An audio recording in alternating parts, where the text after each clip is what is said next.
There is a whole world of cinema waiting to be discovered. You just have to overcome that 1-inch barrier known as subtitles. This is That 1-Inch Barrier, a podcast dedicated to helping you overcome that 1-inch barrier. My name is Kieran Griffiths, and I'm joined, as always, by my favourite and least favourite movie critic in Brisbane, in no particular order, Nick LaBarrow and Josh Barry. You have to guess. You have to guess which is which. I'm not going anywhere near that. I don't want to know. I have thoughts. So, gents, first of all, how are we? Good. Good. Yeah. Prepared for this? I don't know. But generally pretty good. I've done prep. Yes, but will I be prepped? Who knows? Yes. Yeah, I think I've actually done more research for this than I have work at my actual job this week. Which probably This says isn't fair. our actual jobs? Wait, says a lot about the film and says a lot about my work ethic as well. But in case you didn't realise, based on the title of what you're watching or listening to today, we are talking about the 1979 film Stalker by director Andrei Tarkovsky. Yes. Which is a Soviet science fiction film. Science fiction very loosely, I would say. I think it's in theme and essence, I guess, but there's nothing there, is there? No, there's nothing really, and I mean, we'll get into this, but there's nothing that's sort of ostensibly supernatural or sci-fi in it. It's sort of set in this post-apocalyptic world, but it really is just a drama at its core. Yeah.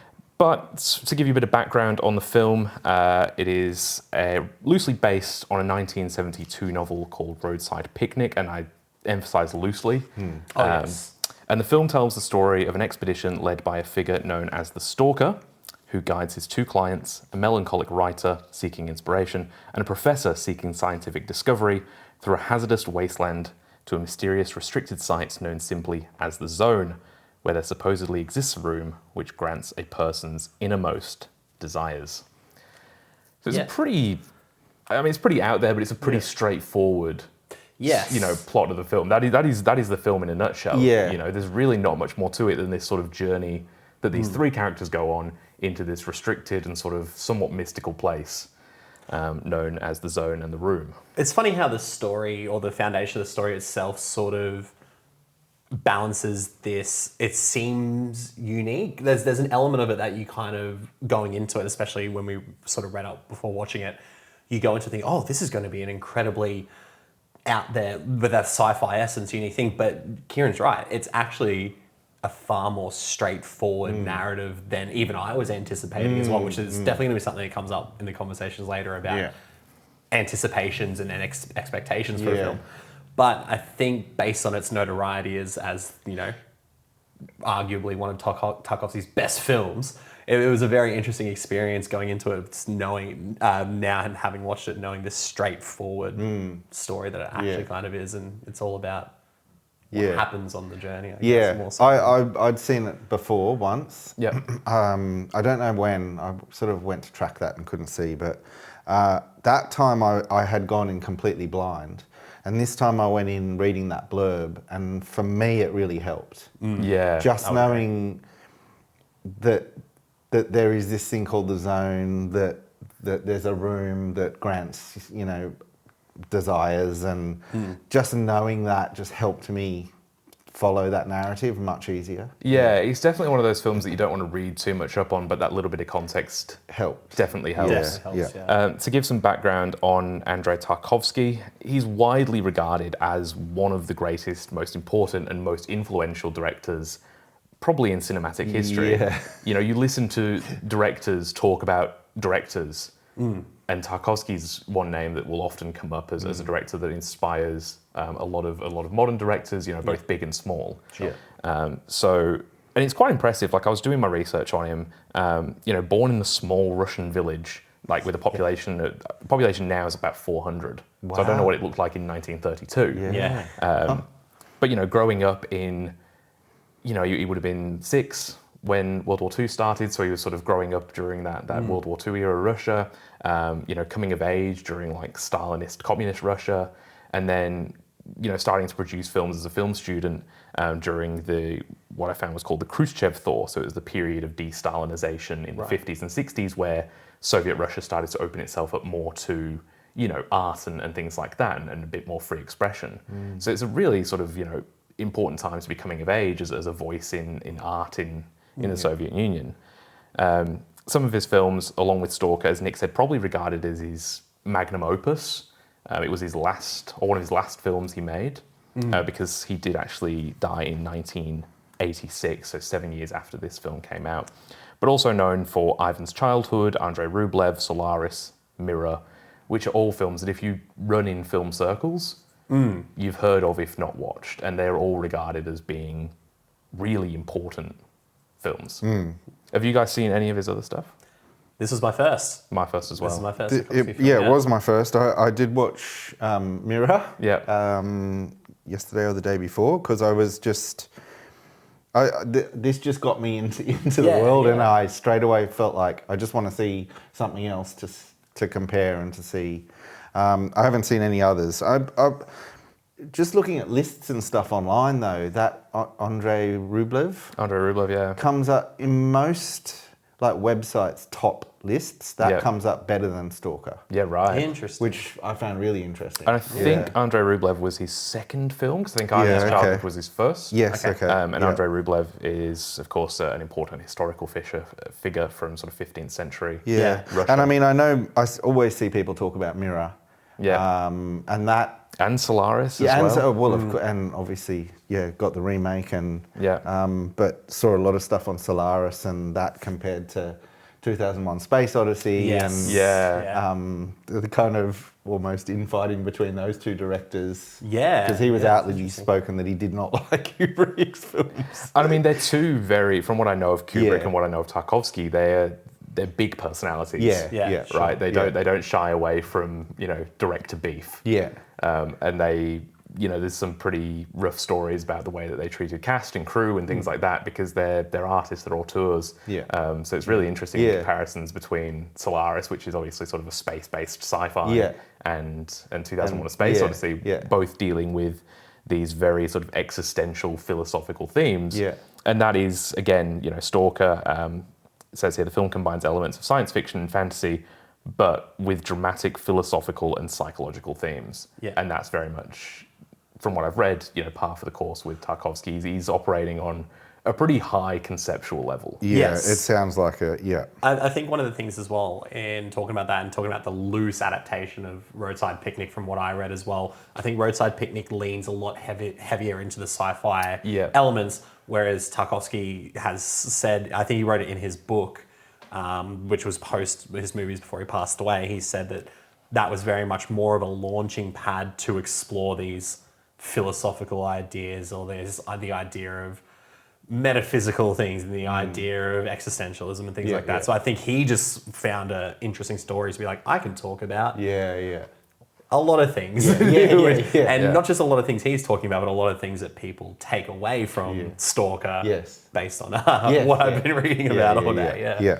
And I mean, religion is definitely a big part of Stalker, especially, which makes sense because he was a deeply religious Orthodox Christian. So interesting. And I think from what I've read, that higher purpose and higher meaning was something that he felt art should have. It should have some sort of deeper purpose behind it. And so religion was driving a lot of his decisions. And we'll get into it a bit later, but, the zone and the room and these characters are all parables in their own way for religion and the way we approach that, and I guess science and art versus faith and all those sorts of things. So there's so much to unpack here, and we're not even going to get close to scratching the surface, and we're probably going to get a lot of things wrong. But it's, as we've sort of come across, and as you said, Nick, everyone's got their own interpretation.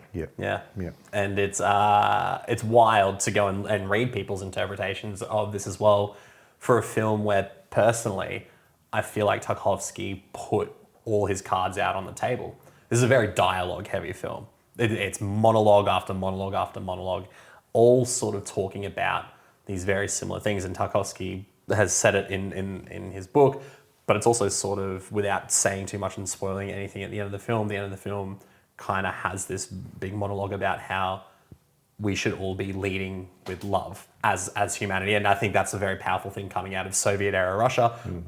We'll talk about how the film looks in the world versus the zone, and then how that sort of goes to that. But it's very funny, or not funny. It's interesting looking at people's interpretations of a film where where it is very blatant what it's about, but then it's a very much the epitome of you take out of a film what you come into it with. Yeah, as well. Yeah, and I think he's been pretty open about as well. That it's he very wants everyone to take their own. Yeah. Like, but I just find that so funny, right, considering he's just gone like, True. no, this is what the movie's about. Yeah. And then we'll come in with something different. He's like, sure. Okay. And I'm like, wait a second, what? You're allowed to do this? It's quite incredible. And everyone has very differing opinions. And I think a lot of it comes from what your religious or faith background looks like, what your ideas of existentialism are, what even down to just little things like what true desire is. The film plays with the concept of that is the thing that we think we really want, what we actually really want out of existence. And it's, I'm not gonna lie, my head hurt, my head was spinning about like, what am I thinking about right now? But that's a testament to the power of not just filmmaking, but storytelling, I think, as well. And someone who you said who has such a high level of like conceptualism in when it comes to his art, and he's actually driven by something that has meaning outside of entertainment, is quite extraordinary, to be honest. I think this is a very moving film in that way. Yeah. But I also don't blame people if they sat there and went, what the hell was that for 2 hours and 40 minutes as well? Because, like I said, you take out what you put in with this one. So it's definitely a daunting prospect. You've got a 2 hour, 40-minute, 1979 Russian, essentially spiritual film. It's not for the faint of heart, and probably not the best place to start with Tarkovsky. Good to know. But I think, reading the synopsis of this one, it was the one that really intrigued me. The idea of this sort of post-apocalyptic world, and this sort of quest to find this almost magical place. Like it really, really grabbed me, because that's the sort of story that I'm kind of interested in. But it's definitely not as surface level as that synopsis sounds. So as I mentioned, we open up in this sort of post-apocalyptic world in an unnamed country. You've got this family living together, and the main character, the Stalker, because none of our characters actually have names in this. We have the Stalker, the writer, and the Professor. And the wife. And then the child is the only one who has a nickname, right? Monkey, as she's referred to. But they're sort of living their life, and the Stalker, who is played by, where is it here? Alexander Kalinovsky.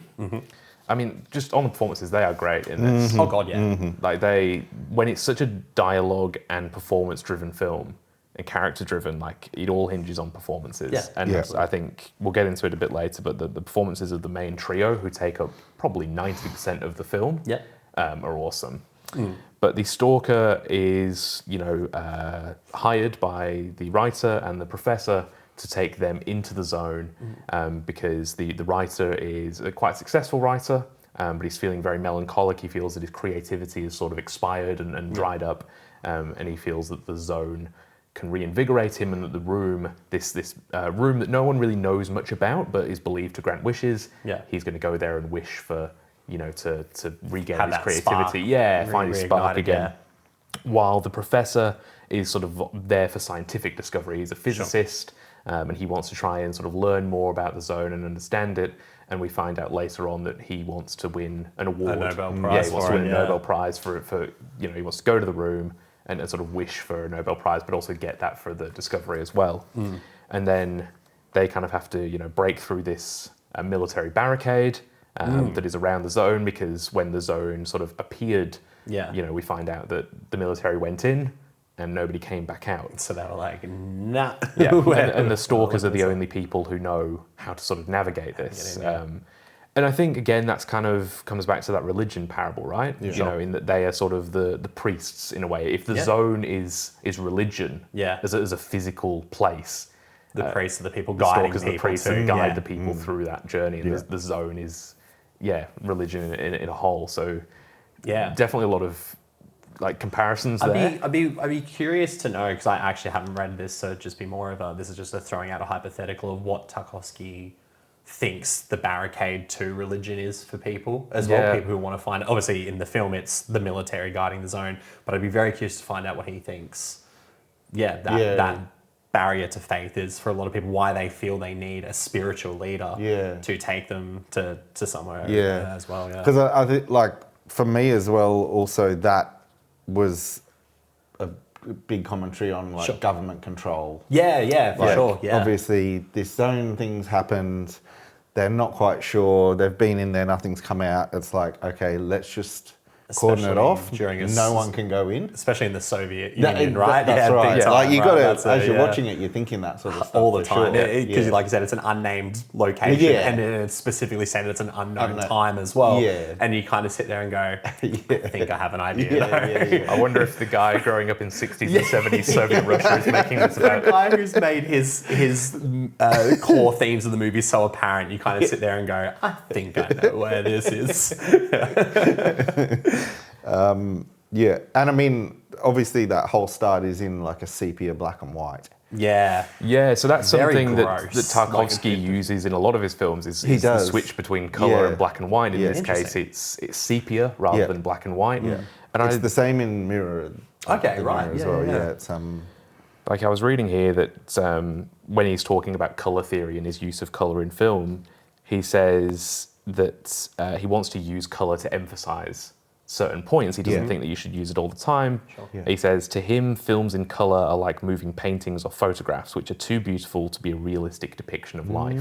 Oh, wow. Okay. So everything that's taking place inside this sort of, gross, rundown post-apocalyptic world is in that sepia tone. And then as we transition into the zone, everything becomes color. It's like the Wizard of Oz. It is. Right, which starts out in black and white, and then when she lands in Oz, we get the color. Dream. I mean, it has such a huge, impactful, like moment that. Absolutely. Because that's that long tracking on the what's that little thing called? The little rail car. Handrail car. And that's probably 40 minutes into the film. Yeah, it's about that. Because I remember looking at the time. Because like I said to you boys, I was pausing a lot and then reading stuff and pausing and reading. So it was about 45 minutes into the movie where we get into the zone. And it is a film that makes you do that. It's a film that makes you pause it and go, okay, what is happening? It's so funny, like on a little tangent, because obviously, as per usual with this show, I watched the movie the morning of recording. And because it was, it's a Saturday morning, so my partner Rhiannon was there with me, and I was like, I'm about to watch this 2-hour, 40-minute Russian film, like, you can go if you want. And she's like, I'll just sit here for a bit in the morning coffee. And it's the first time I've seen her so locked in, because of that first 40 minutes, you're just going, where is this going? Like, in a good way as well. You're like, what is this actually about? So it's so funny that someone who is a very casual moviegoer. It's a cool little espionage kind of. Because they've got to sort of sneak their way into the zone, because there is this military barricade around it. So it's it's really enthralling. I mean, Tarkovsky visually, and we'll talk about how beautiful this movie is visually, is his shots are incredibly engaging.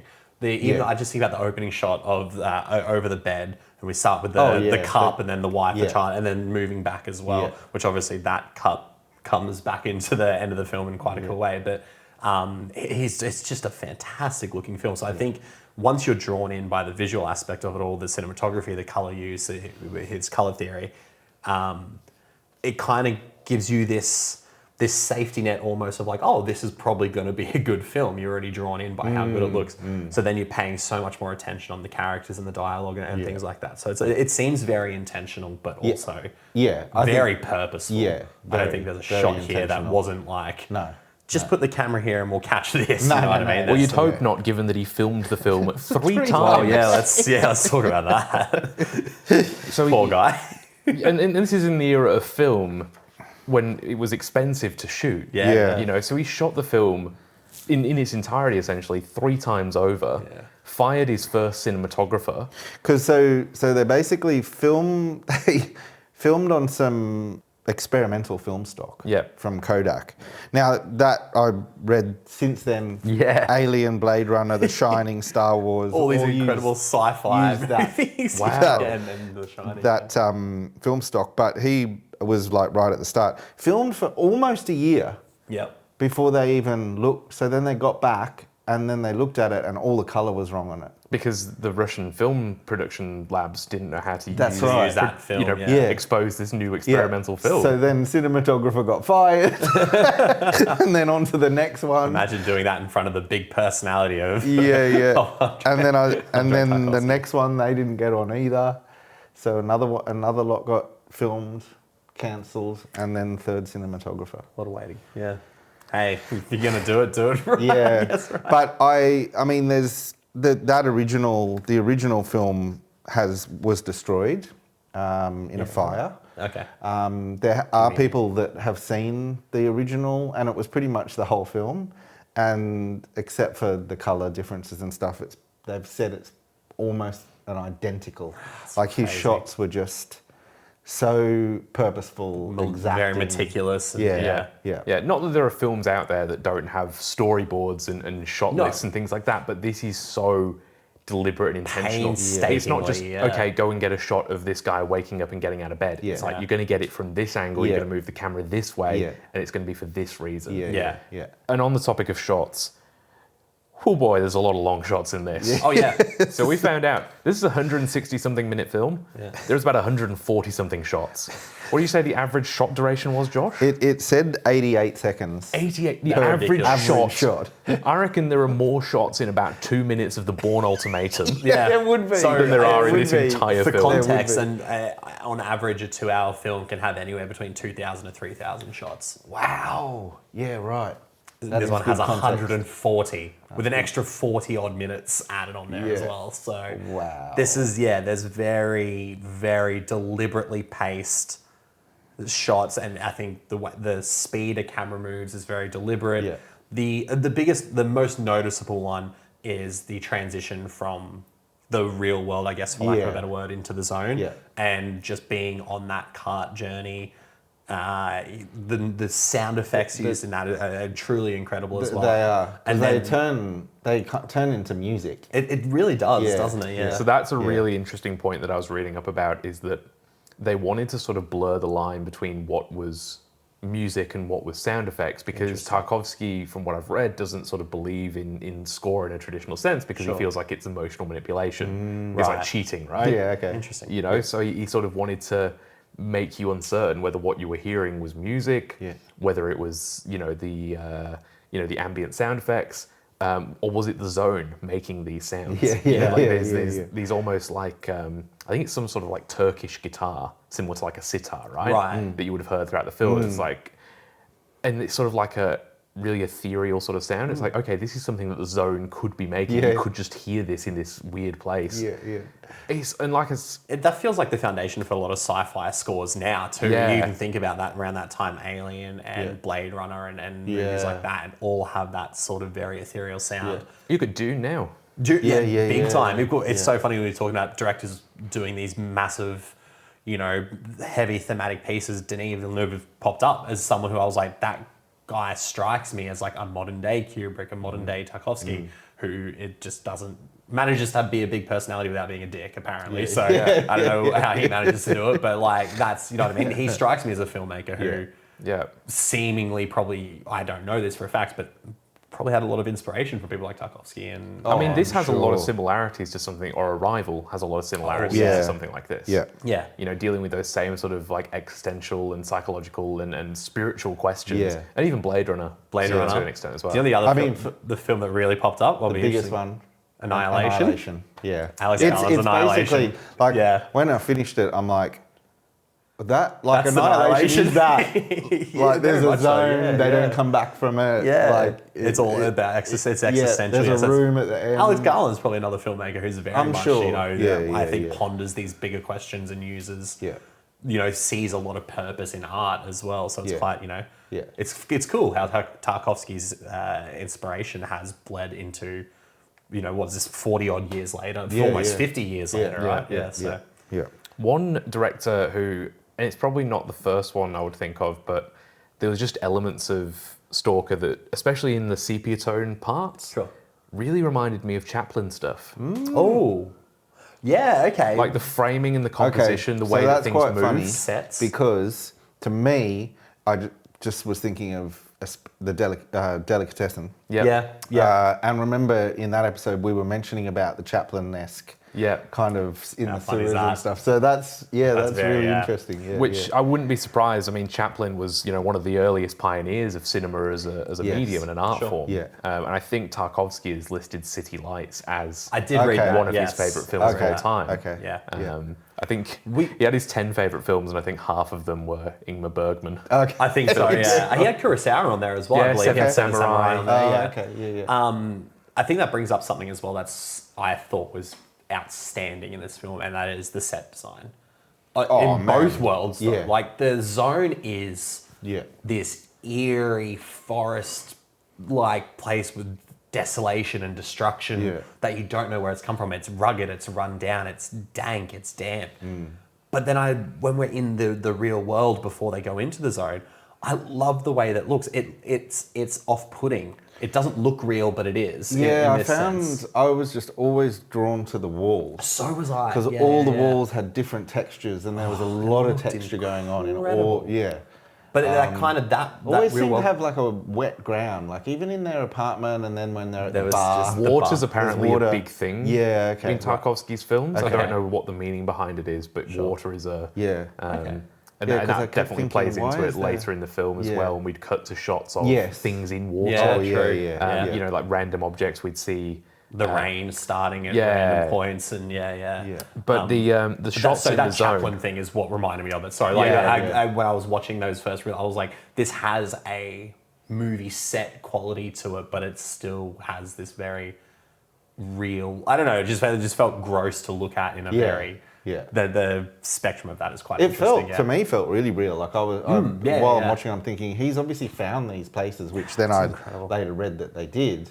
Oh my God. Yeah. But he It's still like really manages to- realistic, but it just looks so Two different dystopian and- locations, Yeah. right? Yeah, so the scenes in the zone, a lot of them were shot in basically deserted power plants and chemical factories in Yes. Estonia. Yes. And so, I mean, they look incredible. They're these run-down, big industrial buildings that give the zone this sort of forbidden, Yeah. mystical quality Sure. to it. Yeah. The sad part of that is that we mentioned Tarkovsky died in 1986, 7 years after Stalker was released. Yeah. They believe he died from lung cancer. Yeah. Yeah. And they believe that was due to basically him getting sick because of all the stuff they were interacting with at these abandoned these chemical places. factories and power plants. And his wife also died, and Yep. another member of the crew also died. Yeah, there was from 3 or lung 4 cancer. of them. Yeah. Which Yeah. is just extraordinary. Like Yeah. it's if anyone's going to put their life on the line for their art, like it's Yeah. Tarkovsky, This right? stuff, yeah, Yeah, you look yeah. at that, yeah. It's pretty insane to think about that. And I think the film itself, in terms of its plot, in terms of the way it looks, and then kind of added onto by the fact of what happened to Tarkovsky in real life, even though this happened in real life after the release of Stalker, big Chernobyl vibes. Oh, Yeah. yeah, massive. Yeah. Like it's almost like you could replace the zone with the exclusion zone around Yeah. Chernobyl. You could Yeah. replace the room with the nuclear reactor, the stalkers with, the crew going in. Like it's, even though Chernobyl was in It's what, eerie. 1986, I think 1989? I believe, no, late 80s. Yeah, late anyway, 80s. It feels like I'm watching this almost, supernatural sci-fi version Yeah. of Chernobyl. Yeah. It's one of the only things that really truly frustrate me about modern day film criticism and essays is the amount of people I did read online who went, he predicted Chernobyl. Tarkovsky did Chernobyl. Chernobyl was an inside job. yeah. Tarkovsky was all, Tarkovsky did melts steel 9/11. beams. Yeah, that's it. Yeah, Mirror and Stalker melt steel beams. Like it's ridiculous. You know what I mean? It's like you can't. Well, especially put that when on- yeah. like he was growing up in Soviet-era Russia in the 60s. You know what they were dealing with every day? Yeah. The threat of The nuclear threat- war. Yeah. Exactly. Like it's The man lived through the Cold War. Yeah. Like It's ridiculous how just parallels some between people- that and like nuclear disasters, not exactly a big stretch. you take out of the film what you put in. but you're wrong on that. You're wrong on that one. Sorry Everyone's to entitled to their opinion except for that opinion, which is fucking stupid. one. But it is. I mean, it is eerie. Of course, it is. Yeah, Like it's and like you very, say, it does have those feelings. Yeah. But Just yeah, even like yeah. the way the zone is set up, Yeah. Sure, that yeah. definitely feels Yes. like, you know, that they're going into this sort of forbidden place. It's truly that- put in place. You know, I have this fascination with Chernobyl. I Yeah, think yeah. a lot of us do, especially after watching the HBO series. Incredible. Yeah. It's somewhere that I'd love to visit because there's just this. It's so unlike anything else, Yeah, right? yeah. And it does have this almost mystical quality to it. Yeah. So I think, But yeah, it's and I don't know if you saw the David Attenborough thing on Chernobyl, where like No. it's all everything's grown back. Like Yeah, right. plants have overtaken the whole place. Yeah, right. Fauna's all which is how the zone looks. That's what Yeah, I was just so about true, to say. yeah. Like Yeah. those tanks in the field, and they're just all being grown over. Overgrown, Like yeah. that is so similar. Yeah, and it's sort of implied that the zone is almost this sentient being in and of itself. It's Yeah. not just this area; it's almost Yes. this area that's alive. Yeah. Well, You know, you almost see that at one point where the ground is almost has like this rhythmic breath to it. it's like as well. It's like the grass is Yeah. made of liquid. It's Yeah. sort Yeah, of it just waving. flows and Yeah. sort of, Yeah. yeah, it's quite incredible. It's I don't know if we'll go into this now, but the room to me felt like a deity of some kind. That to me, especially if there's a lot of religious themes within this, not just this film, but a lot of Tarkovsky's Yeah. work, apparently. To me, that almost seems like God. Yeah. That is Yeah, the Christian the God, room is right? God, the Yeah. zone is religion, Yeah. And then that's the priest one is of leading, the yeah. that's one of the interpretations I got. From And one it. of the biggest things that sort of gave it to me as well is I think there is this fundamental idea of Christianity from the outside that God is this being that will give you your greatest desires. You're like, yeah. if I go on the journey, Yeah. if I do what I need to, because the zone is a dangerous place too. Like Yeah. they are constantly, Yeah. the Stalker says, it is set up like a trap. You're not supposed to make it to the room. That's why we have to guide you there. Yeah. So if you do everything that's required of you, I think there's this fundamental belief that God will give you exactly what you want. Yeah, And I love and if you have faith as well. if like, you if you have faith that you'll get there, Yeah. God will give you So you what have to you ask trust for. the stalker. Yeah, right? yeah, Because if yeah. you deviate from the stalker's path, Yeah. that's when you get into trouble, which the writer does at one point. Yeah. It's like, I can see the room over there. I'm just gonna go It's over for that it, yeah. field. I'm just going to walk over there. But And the then- stalker's like, all right, buddy, good luck. It's Yeah. so interesting then as well when it is discovered that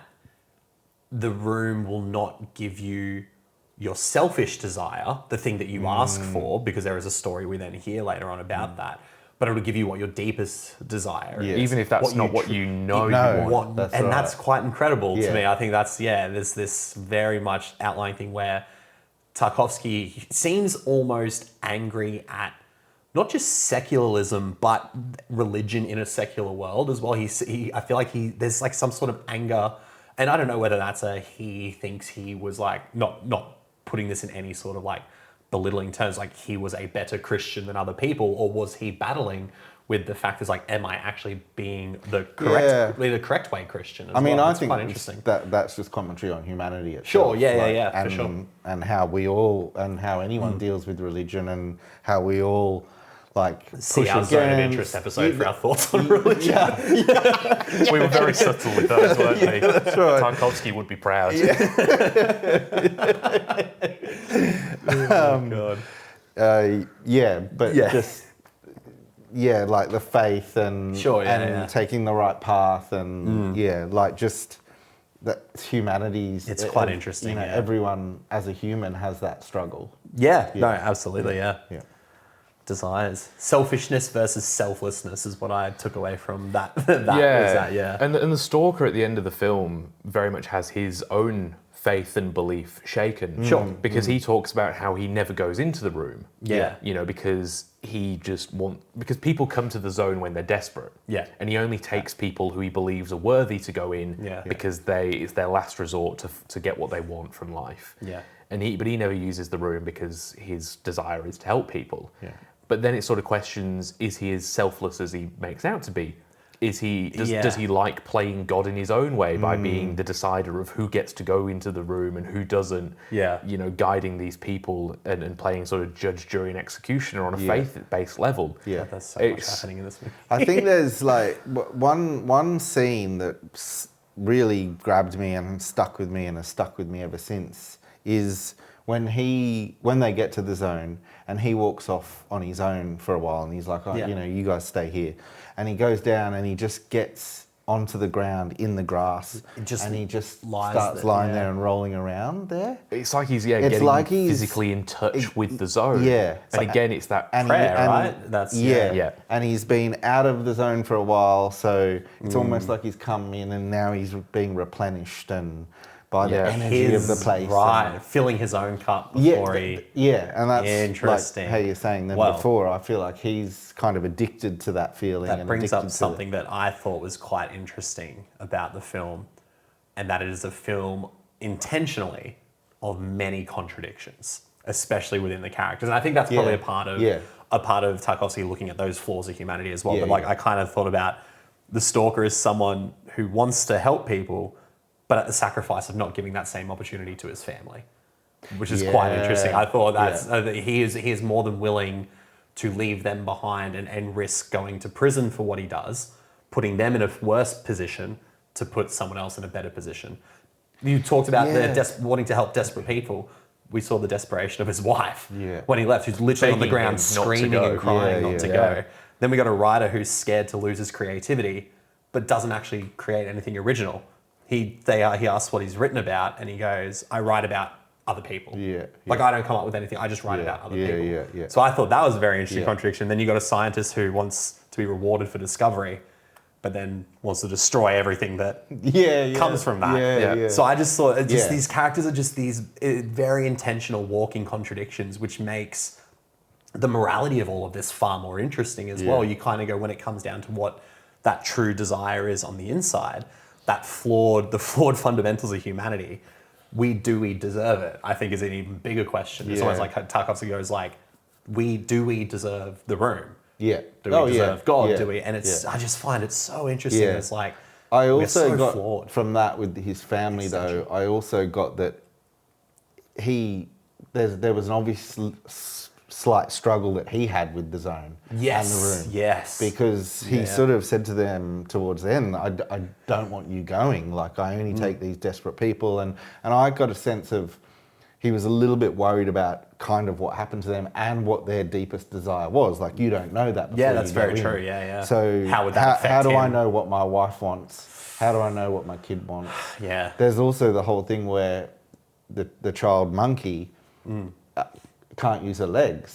And, that's kind of come from, you sort of think that's come from because he's been going to the zone. What has he brought back out? Exactly. So his child's end up with a disability or a deformity. Because he's spent so much time in the zone. And that makes me wonder if he had used the room and his wish was for his child to be normal, but his innermost desire was for her to be something else, and that's why we get that ending that we sort of get. So obviously don't want to go into that ending, but I mean, I kind of assume that he wouldn't know that what's happened. There's I mean, this is the only film that has, like, on its Wikipedia page, a section on themes and interpretations that is about 80% of the page. It's quite incredible. It really is, because like we said at the beginning, Tarkovsky lays all the cards out for you and goes, this is what the movie's about. And then we've just talked for however long we've spoken about already about all these things that are completely different to what he talks about as well. Like, it's so interesting. That's it. He paints the picture, right? And he has his own interpretation of the picture, but everyone looking at it takes something different away from it. Which is art. And I think from him saying that he's good with that, he knows what art, It's so interesting you say this, because there was an article I read about this that took a section from his book as well, and it's about metaphors versus symbolism, which is pretty much kind of what we've been talking about, is mainly metaphorical. There's actually not that much physical symbolism in the film. There's nothing that we don't see the room, so we don't know what God looks like. We don't see certain things, so we don't know what they're supposed to be. But he very much said, this is a quote from his book, I prefer to express myself metaphorically. Let me stress metaphorically, not symbolically. A symbol contains within itself a definite meaning, certain intellectual formula, while metaphor is an image. An image possessing the same distinguishing features as the world it represents, an image as opposed to a symbol. And I think that's exactly what this movie is. Yeah. Yeah. Though there is Yeah, it's that definitely image. symbolism in this and iconography, because you think about the crown of thorns. Yeah, that's the Right. The massive one. writer finds. He It's is a kind of walking random as well, isn't contradiction. it? Yeah. It's so random that that's there. Yeah, And then he puts it on. and it's not explained at No. all. No, And it's there's, brilliant. There's It's bits where they're reciting brilliant. poetry and like Yes. passages from like Is classic Tarkovsky literature. the first Yeah. troll? Yeah, because I Is he noticed the first the meme original lord? troll? The edge lord? in the opening credits that poetry by Yes. Tarkovsky. I think it's There's there's a poem in there that's from there's- Tarkovsky's father. Well, Yes. I also had that down that his dad was a poet, yeah, so has obviously got that from there. yeah. Have you guys ever read Heart of Darkness, the Joseph Conrad book? No. So I don't know how familiar you are with it. It was written in the late 19th century. No. And it's sort of set around the ivory trade in Africa and this journey that a guy goes on down the river to meet this ivory trader.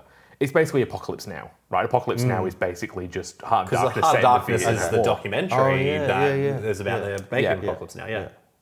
Very similar, I think. And Heart of Darkness is a massively influential piece of literature from, again, like the late 19th century. Yeah. And it's like this sort of journey and sort of like descent into madness and chaos and being consumed by the environment around you.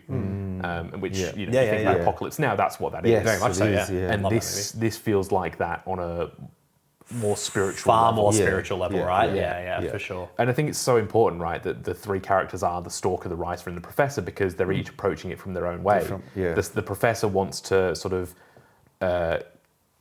look at religion through the scientific lens. Yes. The writer wants to look at it through the creative, but also the lens of the intelligentsia and the bourgeoisie. And the stalker is the priest. You know, he's the Yeah, guide. yeah. He's the connection to God. Yeah. It's so deliberate. But I mean, we probably sound like we're really smart and we know what we're talking about. The dog? What does the dog mean? Oh, that was another There's one. a dog in the film. Okay, 'cause Okay. the dog comes. The dog not to appears spoil, like but the dog 5 comes times. back. Randomly appears and then about It's just 5 in the times. zone chilling, and then at the end of the film, Is he the dog? Is he God- rolls is God a around in dog? the grass when he got into the zone. dog he is the God dog? backwards. I love that. Yes. So maybe is the stalker the dog? Just because he was rolling around in the don't grass. I don't know. No. I don't know what the yeah, dog meant. No. I haven't. That's the part where I'm like, I get this film, and then I think about something like the dog, and I'm like, okay, no, I don't actually Yeah, get true. this. I film. don't. Yeah, That's very yeah. true. Yeah. Maybe Tarkovsky just likes dogs. Well, yeah, it could be anything It like could that, be- it couldn't could be There could have anything. just been a random dog on set, and they're like, oh, Film the dog. Film the dog. Yeah. I know this doesn't sound meticulous, but film the dog. yeah. I would do that as a director. I'd be like, ooh, dog. Yeah, who's a good boy? And he's just been in that when they film at Estonia or something. Yeah. Brought it back to Russia with him. Yeah, exactly. Something really interesting I read when I was reading up on Tarkovsky is that, you know, we talked about some of his favourite films and directors. You know, he liked his Bergman, his Kurosawa, his Chaplin. Not a big fan of blockbusters or science fiction. I hate him already. So largely dismissing the latter for its comic book trappings and vulgar commercialism. Yes, I read that. Interesting. However, in notable exceptions, Tarkovsky praised The Terminator. Terminator. Yeah. Oh, wow. Saying Fair. that, quote, its vision of the future and the relation between man and its destiny is pushing the frontier of cinema as an art, though he was critical of the, quote, brutality and low acting skills. Oh, come on. So if O.J. Simpson was the Terminator, he might have had a different... Yeah. Yeah, okay, fair enough. But according to his son, he also liked Star Wars, so Who doesn't? he's a though? G. He's who doesn't love Star Wars? Star Wars is just the most beautiful cinematic experience of all time.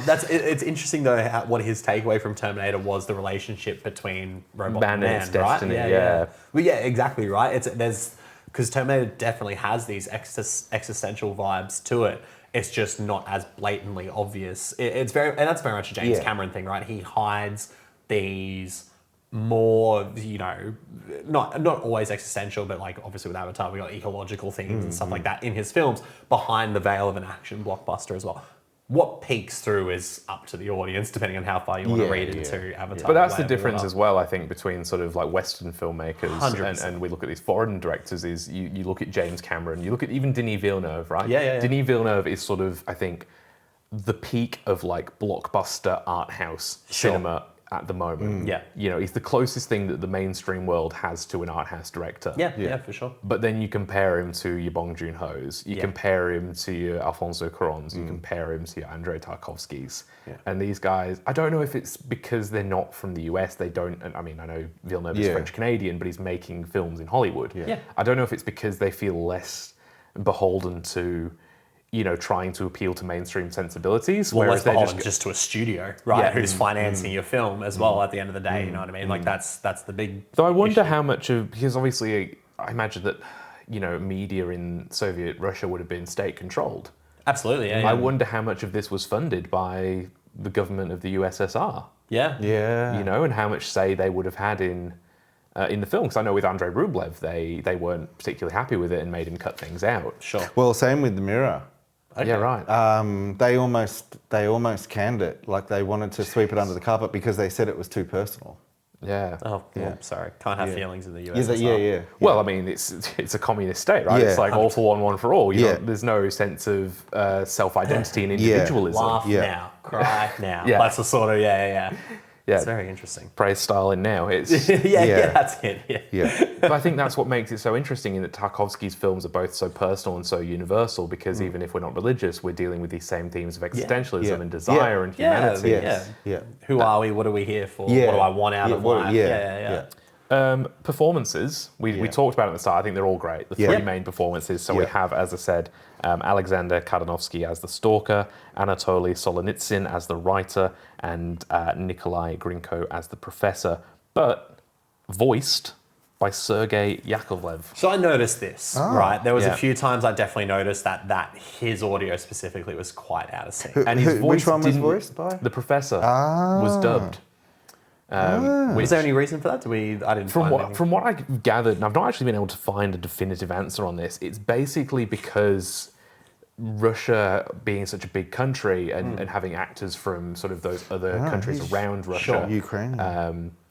they'd have accents. He would have been Ukrainian. So SSR. Nikolai Grinko is Ukrainian. Right. So he would have perhaps liked Nikolai Grinko for the role, but went, okay, but he's going to sound different, so we're going to dub him with Sergei Yakovlev. Yes. Because he's in Mirror. Nikolai Grinko. Yeah. And then I've just looked now, and he's in Solaris. He's in Andrei so he's worked Rublev. with- So right. he.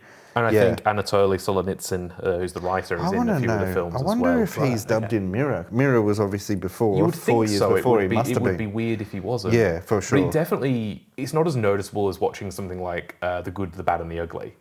No, Right, which is yeah. all dubbed. Yeah. But I think mostly by the same actors, like Clint Eastwood dubs himself, but because of the way that they shot the spaghetti westerns, they captured audio and video separately. Yeah. Yes. But it is a bit distracting, but not so much that it takes you Out of Yeah. it completely. No. As far as those three main 'Cause performances go, Most of the time you're reading the subtitles. Anyway. Yeah, Like, that's well, what I was that's like. right. Because there are lengthy moments where you have to use your pretty much. There's also some moments where I'm like, where's that? Who's actually speaking at the moment? And I think 'Cause that's they're in- deliberate. Yeah, you know, there'll be someone talking and it won't show who. And obviously you can sort of tell by the voice, but I think it's sort of designed to be a little bit of a mystery. And Yeah. there's times as well where the characters will break the fourth wall and look at the camera Yes. and deliver a monologue. Yes. And you feel like you're being spoken to. Yeah. Especially in some of those moments where they do get a bit soapboxy and grandstandy and Sure. it's like, here's the message. Let's Yeah, do yeah, this. yeah. Yeah. It's like they turn to the camera and they go, okay, here's the message. Well, Yeah. Yes, there's a big one of those Yeah. towards the end, which is where you kind of go like, oh, that's what Tarkovsky meant. Yeah. Okay. Do you guys have a favorite performance out of the three? I'm gonna pick the Stalker. I think just because I think his arc is the most interesting of not really knowing what his purpose for doing this for a long time in the film is. There's an elusiveness to his character, but we, especially from that opening moment with his family and sort of what he is willing to leave behind, I think makes that character's arc the most interesting. And I think Alexander plays that incredibly well. He has some quite heavy emotional monologues towards the end, which I think he just delivers. Like, there's a very theatre aspect to this as well, with those sort of like grandstanding performances. True. So I think for me, he's the standout for me. And the dog, good dog. For me, for me the same. I just think like you can see every emotion going through his head. He has a very unique face as well. He also has a very unique look. A shaved head as well. Yeah, with it's blonde, isn't it? It's like a blonde patch. Yeah, and then he has sort of like a little white patch as well, which it's. I don't know if that means anything. It's Tarkovsky, so it probably does. But it's just he has this very striking look, appearance for sure. Yeah, I think for me, the writer. I think his arc I really sort of enjoyed, and the power dynamic between him and the Stalker, because the Stalker is the one who sort of enters the zone with all the power, right? He's the guide, he's the guy that's going to get you to the room alive. Yeah. But the writer sort of becomes more outspoken, and that power dynamic changes, and he sort of by the end, the Stalker sort of feels like, he's kind of taken a back seat to the writer who's kind of driving the questions. He's the one demanding satisfaction. It's so funny. There's a line of dialogue in which they talk about the straightest line isn't necessarily the easiest or the quickest line there. And it's to me, the writer is the person questioning religion almost. He's like, oh, why do I have to do it this way? Yeah. If I'm still going to get there, if I'm still going to get to God, why do I have to do this? And it's funny because if you were to talk to a spiritual leader and they'd be like, oh, you have to do 10 Hail Marys. Well, why can't I just do 9? I'll do 9, it's quicker, I'll get to, it's the same, means all the same thing. So it's quite interesting that I think I appreciate what you're saying about that arc there. It's quite interesting. Yeah. And in all these really high level conceptual discussions around religion and faith and humanity and all those sorts of things, it all kind of boils down to at the end of the film that love is the greatest powerful. It sounds dumb. It's Interstellar. Yeah. It's Interstellar. Yeah. Again, another film that I think probably borrows a lot from Stalker. I would agree. I think Nolan probably borrows a lot from Tarkovsky. I would agree. And then Solaris as well. Murph. Love's the greatest power of them all. That's actually not bad. Another thank you. I've been working on my McConaughey outside of my Schwarzenegger that I normally do. Right? Yeah. All right. That's why I was really upset Tarkovsky said bad acting because it's about Terminator. Speaking of movie influences around it as well, and sort of other movies that have been. There's all this talk about them going to the room.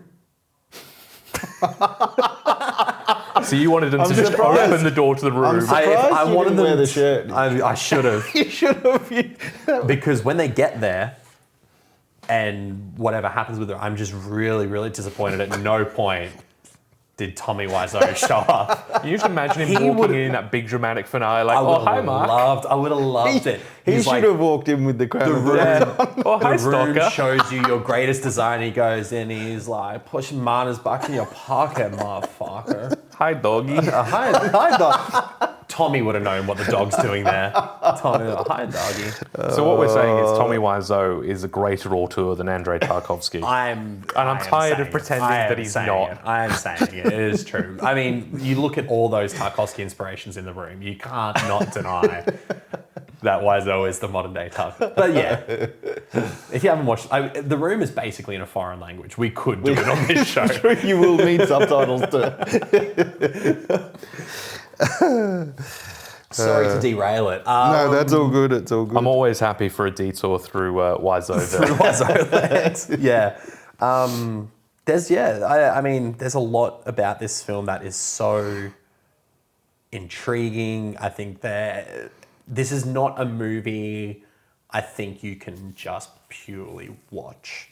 I think it requires a lot of your own, not just psyche, but your own thoughts about religion and existentialism to be a big part of it as well. It's more of an experience than it is a film. It's just extremely hypnotic. Hypnotic is a great word. Very, very dreamlike. Dreamlike, It is. You do sort of get into a trance, especially with those very long takes. Yeah. I was thinking this as I was watching it. It's probably one of the first, maybe even the only film I've ever seen that transcends filmmaking as a form of expression and entertainment, and really makes it feel like an art form. I would agree. And I mean, I would agree. you think about cinema, right? Like filmmaking as a whole, it was sort of the next step from theatre and stage Yes. productions. Yeah. You know, we took what was on the stage and we put it on screen. Yeah. Yep. Tarkovsky doesn't view film as the next evolution of theatre. Tarkovsky views film as the next evolution of painting and sculpting. Yeah. He's treating film rolls like they're a canvas. Yeah. Yeah. You know, he's not producing cinema, he's producing art. Yeah. You know, especially with those long takes, especially with his use of colour and his framing and his composition. Like some of those shots. Oh, I mean, Truly outstanding. there's the shot that's on the poster where they're Yeah. stood in this big, empty, sort of cavernous industrial building filled with little sand dunes. Yeah. And it's just beautiful. Yeah. Yeah. And there's so many of those in this film. Yeah. When you've only got 140 shots, you want to make sure they look good. And they do. They What's look your incredible. favourite shot in the amazing. film? By the way, and since we're talking about the art of this film, Oh gosh. would that Favourite be your shot. favourite shot in the film? do you It's think? either that or towards the end when they're going through a section referred to as the meat grinder. That Yeah. And was it's sort of like the this tunnel Yeah, I with was- rain coming through the ceiling. that was so anxiety inducing, Yes. and I didn't know why initially. Yeah. And then when they explain the purpose of the meat grinder, I was like, oh. But there's an element of it to me that I was like, that is terrifying. Yeah. And I don't know what it is now. And this is for full transparency, we were talking today about do we push this episode back to really collect thoughts about it. But like I think that's a thing over time, and maybe even another watch where, you know, what is the meat grinder in that religious allegorical sense as well? Yeah. And what are we giving up in order to, you know, get closer to God and stuff? It's quite interesting. So Yeah. that whole scene is fucking Yeah, I did and I did think that scene, the tunnels. Probably also we spoke about it earlier when they're heading towards the zone on the the rail car, and it's just a slow on each car guy. just skidding out on yeah. I was just like, oh, shit, But I'm on gonna make it. like on each guy slowly with the like hypnotic. The camera never noise. moves quickly as well. No, it every doesn't. pan, every tilt is so Yeah, slow. and that I'd love to know how long that shot is. It feels like That's probably the longest shot Yeah. in the film. I reckon. Either that or there's the scene where they're sort of arguing towards the end and the telephone rings. Oh my yes, God. yes. Yeah. And there's sort of like monologues from a couple of characters. Yeah. Either that or the rail car, I Yeah. think, are probably and they're probably like 5 or 6 minute Yeah. shots. Yeah. And then for that rail car bit to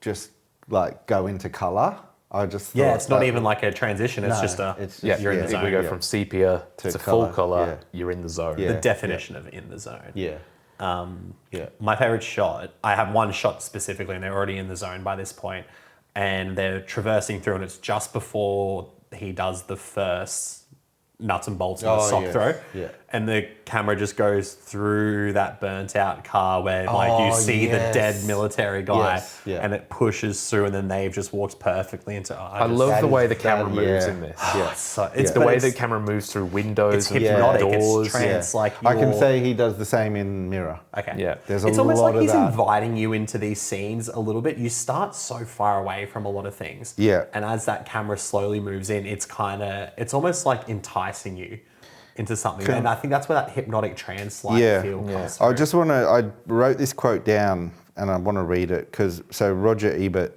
wrote, Tarkovsky uses length and depth to slow us down, to edge us out of the velocity of our lives, a zone of meditation. He certainly edges us, all right. Yeah, I was like, whew, hell yeah. Meditation's another great word, Yeah, actually. This I is mean, very, I, very when I meditative. when I saw that quote, I'm just like, that just. fucking love Roger Ebert. Yeah. Rest in peace, big dog. Yeah. I mean, the way he uses that length and depth just to, Yeah. and that's when I'm so hypnotic, like when you get into it and it just slows you down. Yeah. You're drawn into it all, but it really just slows your mind, and then you're like thinking. We basically thinking. have PhDs in this film now Yeah. after this chat, don't we? Yeah. But he has those moments where he wants to invite you in and he brings you really close and it's quite intimate. And then there's those where he sort of just keeps you keeps at you at bay. arm's length and he Yes. goes, you need to be over there to Yes. see this. You need to Yeah. experience it from God, this he's- distance. Yeah, yeah. But there's a lot of things like, it sounds like a fairly sort of straightforward film plot-wise, right? But there's Yeah. even things within that sort of how the Stalker keeps saying that they can't go back the way they came. Yeah. You know, because at one point the professor leaves his backpack behind. That's right. And goes, oh, well, I need to go back and get it. He goes, no, we can't go back. You cannot go back the same way you came. There's And a lot of things that are Even left. that, like yeah. that's, there's so much in that, right? I don't Yeah. really know what the meaning behind it is, but it's obviously, is that a metaphor for you're a changed person, so you can't go back in time to where you were before because you're now different. You're than you were at that point. Even I to also saw something about that was the professor having faith that he could go and find his backpack as well. So he just, in faith, he's like, no, I'm going, I can get it. I think another aspect of that as well that is not explained, but it has this obvious deeper meaning behind it, is we never find out how the zone got there. No. So in the roadside picnic, it's sort of, I believe, hinted at that it's almost an alien. It's an alien visit, thing, right? They left the zone behind, whereas Tarkovsky leaves this as very vague. Yeah. But to me, it also, I think it asks the question of for a lot of people is like, where did God come from? And it's probably, especially looking through the professor's mind as well, you're probably thinking a lot through that scientific lens of like, how is it possible for there to be this unexplainable deity, this unexplainable thing in existence that I allegedly can touch and feel, but where do I feel it? And I think that's another thing is like, you don't know anything about where it's from and you will not find anything about where it's from, but it's the whole idea of walking with faith, isn't it, right? Like it's... Yeah. Am I a Christian now? I was like, what's going on? Nick's born again. Yeah. Thank you, Tarkovsky. Stalker. My lord is Tarkovsky. His favourite actor is now Mark Wahlberg. I'm starting to understand what all those people who went to film school in like the late 90s, early 2000s, you know, our friend Pretentious Film Club over here. Like, I get it. I get like especially coming from someone like me who's like, I will, as said in many episodes, actively watches the shittest of the shit. Yeah. Like I understand why people are so enamored with films like this. Like it's transcendent, like you said, of entertainment. It's incredible. It's truly incredible. It is a daunting prospect, right? I'm not going to say that everyone who's listening to this needs to go home and sit through 2 hours and 40 minutes of 70s Russian sci-fi, because it's not for everyone. No. And even as someone who did go to film school and is one of those wankers, I'm very self-aware and self-aware. It's great. I love it. It's not what I want to watch. I got home from work on Wednesday night and put this on, and I thought, why am I doing this tonight? What dickhead picked this film? Like, why am I, after working all day, now having to think about existentialism, whether God is alive? What if God was a physical place? Like, it's so out there, but I feel better for having watched it. I don't feel like a better person, but I feel like I've challenged myself. I've put myself out there. You've engaged. You've worked for it, right? And I feel like that's why it's so satisfying to unpack. Right? I think of films that are sort of deliberately obtuse that I haven't enjoyed. And I think of like Charlie Kaufman films. Yes. I'm not a big fan of Charlie Kaufman because I feel like when I unpack the mysteries of something like I'm Thinking of Ending Things, I don't feel better. No. I feel like Charlie Kaufman is just smugly trying to get away with how deliberately obtuse he can be. Do you know what I feel like a difference is between someone like Charlie Kaufman and Tarkovsky? And this is just based on the one film. I've seen a couple of Charlie Kaufman films and one Tarkovsky films. Is it cynicism versus hope? And that's where I really feel like that difference is that as cynical as we can. Yeah, exactly, right? So as cynical as we can all pretend we are, I think three of us are quite hopeful people. We love what we do, and we've driven purpose to bring the best podcast quality content to you. But in the sense of I think when you start breaking down Charlie Kaufman films, you start going like, what's the fucking point of living? I think of Synecdoche in New York, and I'm like, that is just depressing as shit. I'm thinking that. Whereas you walk away from Stalker, and while it's not necessarily an uplifting film, I walk away going like, but there's hope. Yeah. And that's quite. And I think that's what Tarkovsky really wanted to get across, especially with that last monologue in the film. Yeah. You kind of go, okay, if this is what man could be, this is what we could have. Yeah. And it's quite, I enjoy the way it challenges me. Sure. Yeah. I enjoy the way it provokes thought and discussion. Yeah. And I think that's the real power of Stalker. And it's made me genuinely really excited to look at Tarkovsky's other films and watch Mirror and watch Solaris. Yeah, like I said, the next day I got Mirror and I just wanted to. I just wanted to see. Welcome to the church of Tarkovsky. Yeah. When do you believe us? Where do I give my tithes? I'm going to ask the question, but it feels almost wrong to ask. Oh. No, you can't look at it. Not on camera anyway. Yeah, not on camera. Only if Josh does it. How do you rate a film like this? Yeah, it's a tough Because question. we have to give it a rating, right? But It's got to go on feels- Letterboxd, so we have to, right? Yeah. It doesn't count if it wasn't on Letterboxd. Exactly. But it feels wrong to rate it. And Yeah. that's not me just trying to No, give it a I cop know what you're out. saying. It's like saying you Some- enjoy a film like The Zone of Interest. It feels Yeah. wrong, even though that's not Yeah. what you're saying. Yeah. To No, I rate, know. to rate it to, Well, 'cause is to, you to s- quantify You it. said it before, though, that this film transcends entertainment in that form. And I think that's where a lot of ratings come from. How much did I enjoy this film? And the technicalities of it, how much did I, appreciate the cinematography and the music and the acting and stuff? That's all completely for play here with Stalker, because it's a masterpiece of a film technically. But I would understand someone going, that's 1 star because I don't give a shit about what it's saying. 5 stars being like, this turned me into a Christian, I'm going to heaven, sort of, like Tarkovsky saved me. So it's interesting. I mean, I think I'd watched it before. Yeah. true. And when I went onto Letterboxd That's right.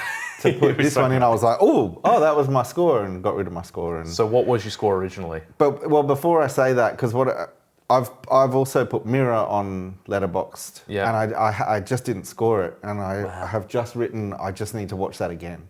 Yeah. And I almost feel like for films like this, it's really hard for that first time to give it. Like I'm sure it will change the second time, And the third time. and the third fourth time, and the fourth. I actually think that Stalker is a very rewatchable film. I would agree. If you're in the mood, and I think there'll be some times you'll be like, I'm just going to put that on again, and I'll get a lot of different stuff out of it. Like I can't even imagine how much you would get out of it. And that's third, not coming fourth, from fifth. me, who only likes movies in 90 minutes or Yeah. less. Like that's sort of this, But this staying power. The first time I scored it 3.5 stars. Yeah, wow. I didn't. I Yeah. just didn't. I didn't sort of see what I was seeing, No. and Do you know when you would have watched it for the first time, do you think? annoyingly, it didn't show up on. So I'd obviously just sort of Yeah. said that I'd watched it, and I don't think. Like I'm gonna say about 6 years ago, because Yeah, I don't right. think I was here. So about 6 years ago. yeah. When you're saying you're not here, were you in the zone? Where were you? That's right. Yeah. Did you find the room? Was Tommy there? What is had Josh's innermost desire? To not have to do this podcast anymore. I went, but interestingly, when you mentioned it, I was definitely keen to give it another watch. Yeah. I think on that first viewing, I knew there was just so much to soak in. Yeah. So if you had to give it a score on the second viewing, So I watched this on Tuesday, so about 4 days ago. yeah. When I got up off the couch, I'm like, right, like solid 4 stars. Okay. About 2 days later, after just pretty much non-stop thinking about it, went to 4.5. I love this. I think this morning I was like, I'm giving this 5 stars. Wow. Yeah, wow. Yeah, so I'm going to give it. This 5 stars. Wow. A rare 5 on the show. It is fairly Jeez. rare. But yeah, it just the last 4 days just thinking a lot Yeah. about it. Also, like I just said, I do think it's rewatchable. Like, Which is a funny thing to Which is say a about weird thing. It is. Yeah. you know, as we've said, a 160-minute film with 140 shots. Yeah. Not that the number of shots is the It's an quantifier of a indicator good of film. the pace, though. Yeah, for yeah, sure. that's right, yeah. And this is a slow film. It's a slow movie. Yeah. We say that though, it's slow, but there was points where when I did pause, I was like, oh shit, that was just like a 25-minute spell of the film that I Yeah. just went through. Like it's far more captivating than I think people may expect or intend for it to be. So yeah. Nick? Shit, I was hoping you'd forget. Because my deepest desire is to not rate this film. Take me to the room. There's not much else I can add to what Josh said, to be honest, about the journey of it. Because as I was watching it, like I said, I was pausing it. I was reading stuff about it. The contemplation between us talking about it, like, was playing into that as well. That's right. So, like, I think a second watch and a third watch, it'll change. I sort of gravitated towards a 4. yeah, I think it's masterful. I think the slow burn does affect me sometimes. Like there's times where I feel like if I intentionally have to concentrate, I can be challenged by that because I don't have a big brain. But You do. It's just Swiss cheese from all your head knocks. yeah, playing well, for that's me. CTE, yeah. So it's a 4 at the moment, but it wouldn't shock me if it became a 5. I It think wouldn't shock for a me at all. first view that's fair. Like I say, Yeah. I gave it 3.5. I was But I don't think it would have been a 4 if you hadn't have been like read up on this and if you hadn't have been like this research post that will help. Like, yeah, I think it could have easily been like a 3 or a 3.5 based on the fact that I would have gone, what is that? this? Yeah.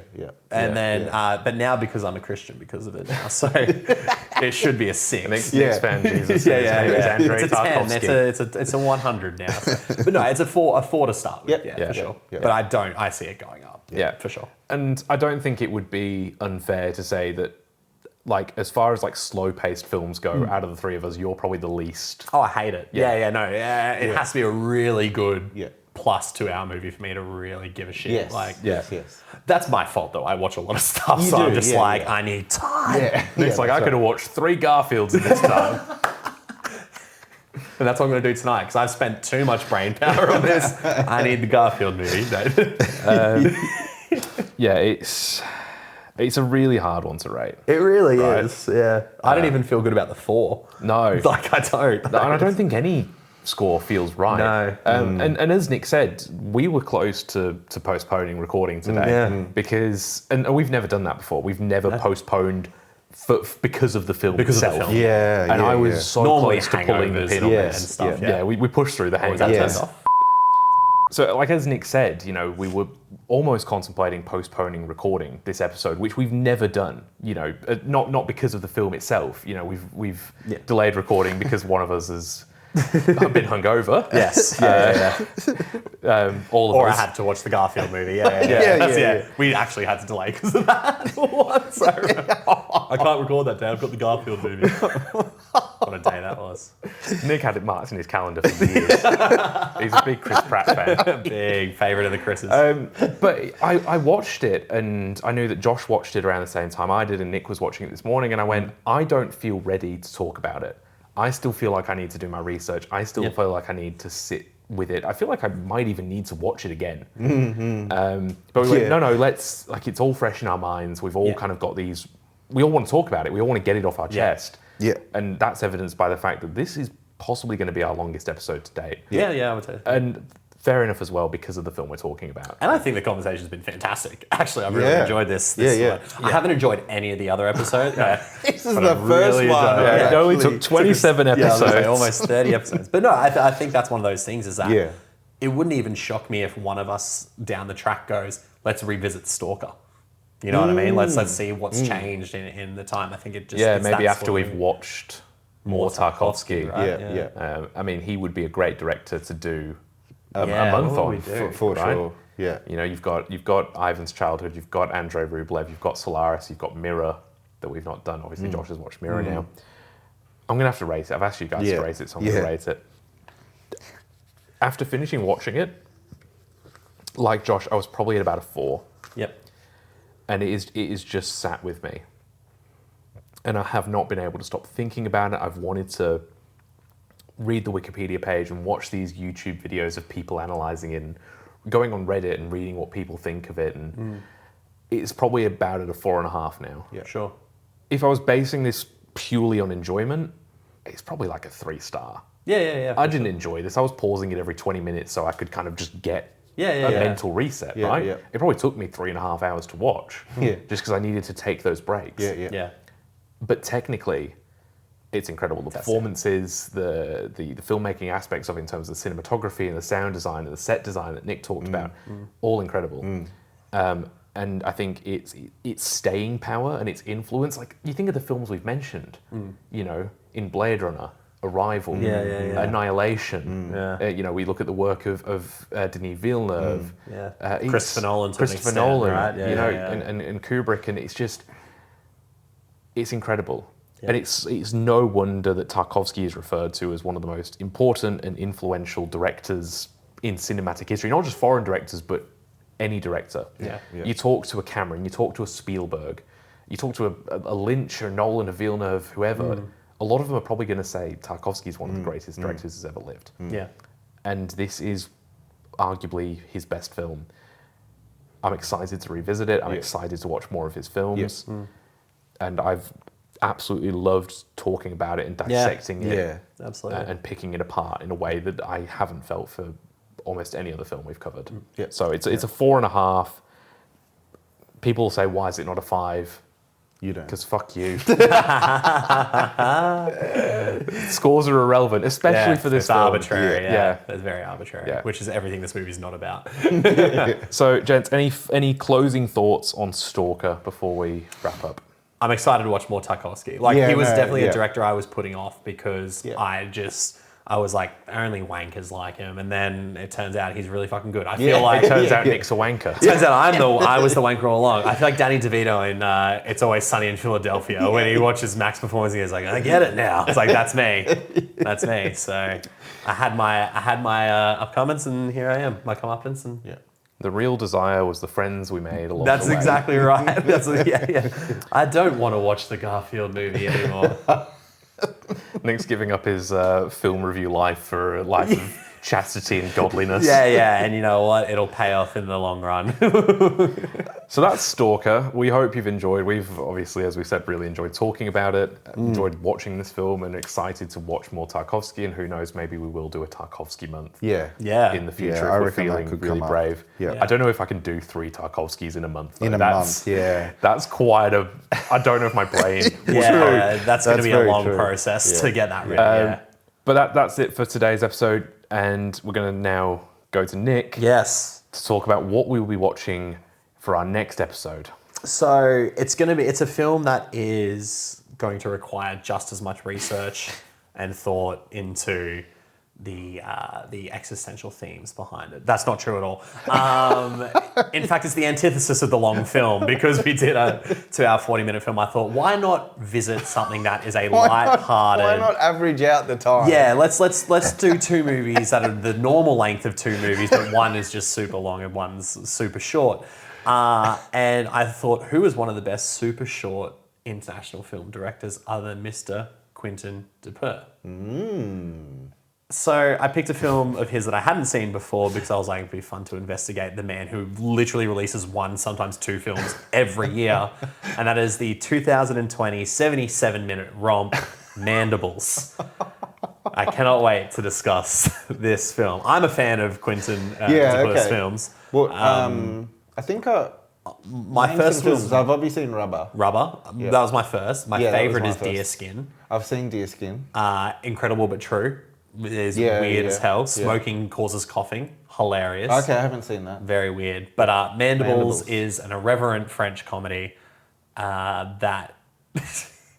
This will be an interesting chat. There's a fly? There's a fly. I'm not going to say too much. There's a fly. I've never seen a Quentin Dupieux film. Okay. Oh, well, that'll be interesting. And I don't do well with weird. Very irreverent comedy. That's not my jam at all. So this will be a fun chat. So this will be... And as you said, very much the anti... This is very much the Stalker. opposite of what we It's like the 2 opposite ends of the art house spectrum, right? You've got art house where it's like 3-hour-long wanky Russian films about spirituality, and then you've got 70-minute French comedies about. And this is, I'm not going to say this is like a comedy in the Hollywood sort of more commonly known aspect. This is weird. Okay.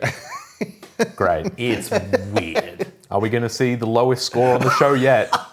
Tune in next month to find out. Maybe. Yeah, maybe.